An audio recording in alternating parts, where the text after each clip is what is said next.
مريم الدباغ ممثلة وعارضة أزياء تونسية، معها الجنسية البريطانية، من مواليد 1986 في بريطانيا، من أب تونسي وأم إنجليزية.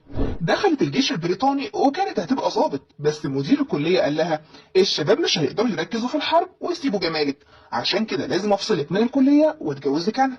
بس هي رفضت. بدأت حياتها الفنية بسكتشات صغيرة في تونس، وكانت موهوبة والناس أشادوا بيها وقالوا دي هتبقى خليفة مايا خليفة وهتلم متابعين كتير حواليها، علشان كده لازم تدخل عالم التلفزيون. بس هي كانت معتبرة إن اللبس العريان هو اللي هيوصلها، عشان كده راحت أول مقابلة ليها بحاجة شبه البيكيني كده.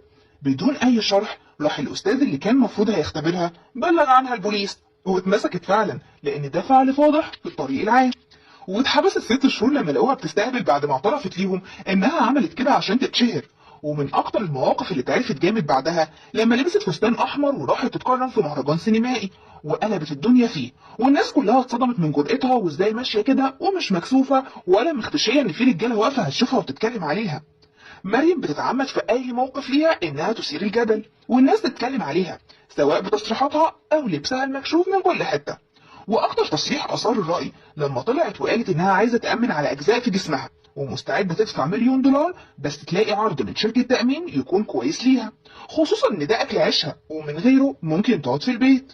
مريم الدباغ حسب ما تم نشره من دكتور لبناني قال في تصريح ليه ان مريم جات له من 4 سنين قبل الشهره، كانت رفيعه جدا ومش بتاكل عشان بتمر بازمه نفسيه، ووقف جنبها لحد ما استعادت صحتها، وقالت له انها عايزه تنفخ زي البنات اللي بيعملوا كده علشان مش لاقيه شغل ليها خالص. وبنظرات استعطاف وافق الدكتور وفعلا عمل لها العمليات كلها، وهي كانت فرحانه وفعلا جالها بدل الدور 5.